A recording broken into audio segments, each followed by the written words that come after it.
Olá pessoal, passando aqui para a gente discutir um tema muito complicado, muito angustiante, porém de extrema necessidade que o profissional de saúde saiba reconhecer e saiba como lidar com essa situação. Sabido de todos que esse mês dá-se importância ao chamado Maio Laranja. E o que seria o Maio Laranja? É uma campanha da OMS para divulgação e para notificação de um abuso sexual contra crianças e adolescentes. Vamos falar um pouquinho sobre isso.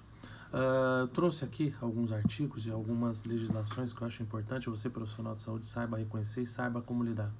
Primeiro, o 227, o artigo 227 da Constituição, reconhece o menor e o adolescente como a necessidade do Estado de assegurar a criança e necessidade do seu representante legal de assegurar à criança toda e qualquer proteção. Não necessariamente uma proteção física, mas uma proteção ao direito a estudar, ao direito a ter uma lazer e tudo mais, tá bom? E isso foi reforçado pela Lei 8.069 de 90, o famoso ECA, o Estatuto da Criança e do Adolescente.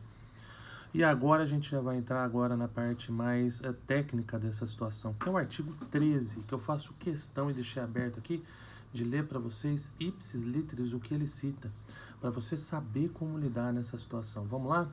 Artigo 13.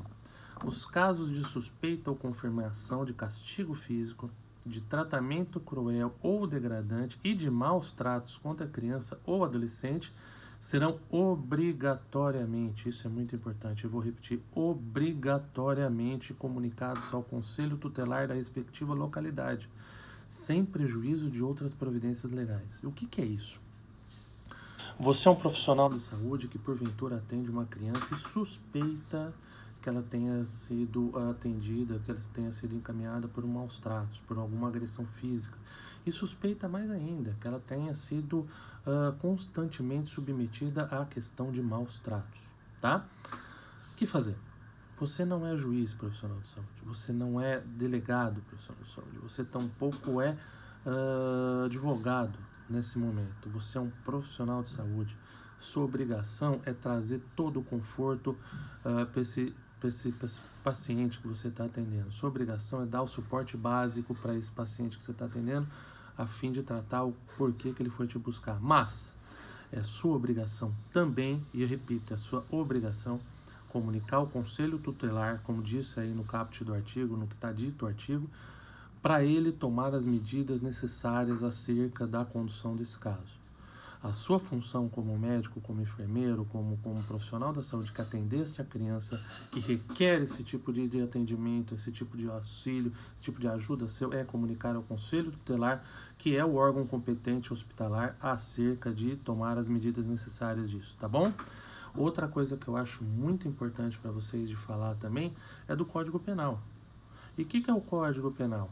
Porque a gente se assusta, e isso fazendo um plus aí mais nessa conversa nossa, no artigo 136, que traz, pessoal, sobre o abandono dessa criança, não necessariamente físico, não necessariamente uma agressão, mas um abandono acerca da alienação parental, ou seja, a falta da questão da lida com a criança.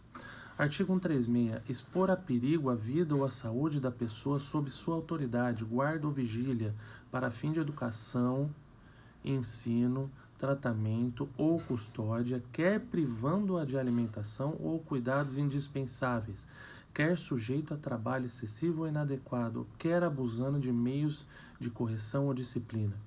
Então, neste caso, pessoal, eu entendo que enquadra-se muito bem também neste artigo. Ou seja, é um crime que está sendo cometido contra a criança. O ECA é extremamente específico, né? É a legislação específica para a criança e tem vários artigos que tratam sobre isso. Mas eu acho importantíssimo também a gente falar dessa questão dos maus tratos, dessa questão bem descrita no Código Penal.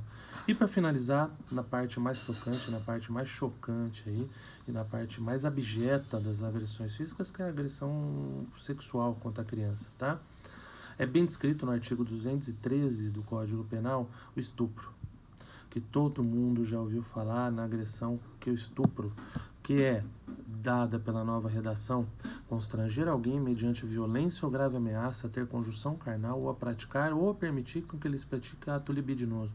Hoje, qualquer forma de violência sexual, não necessariamente a penetração pênis-vagina, é considerado estupro. E na criança e no adolescente tem um qualificante ainda maior, tá? No parágrafo 1º, olha que interessante. Se da conduta resulta lesão corporal de natureza grave ou se a vítima é menor de 18 ou maior de 14 anos. Pena, reclusão de 8 a 12 anos, aumenta a pena, é um qualificador, tá bom? Eu acho interessantíssimo, pessoal, a gente saber lidar com isso. Não necessariamente uma criança vai vir para você espancada, essa criança pode vir estuprada, essa criança pode vir com maus tratos emocionais, com maus tratos nutricionais. Isso tudo faz questão você aprender a lidar com essa situação. Ponha de lado o seu lado emocional neste momento, é muito difícil. Eu tô pai de 3 crianças, eu sei o tanto que a gente ama e só quem tem uma criança alegre perto de você é gratificante e te engrandece. Mas a gente, como profissional de saúde, tem que saber nessa hora lidar, pôr o pensamento em consenso, pôr o pensamento e lembrar que o Estatuto da Criança e do Adolescente te obriga, e isso eu acho muito interessante a gente repetir, te obriga a denunciar esses maus tratos. Tudo bem? Lembrando, maus tratos não necessariamente é físico, pode ser emocional e pode ser sexual. Pessoal, espero ter sido muito claro, deixo todos os meus canais a dispor e vamos em frente, isso tudo vai passar. Um bom dia a todos.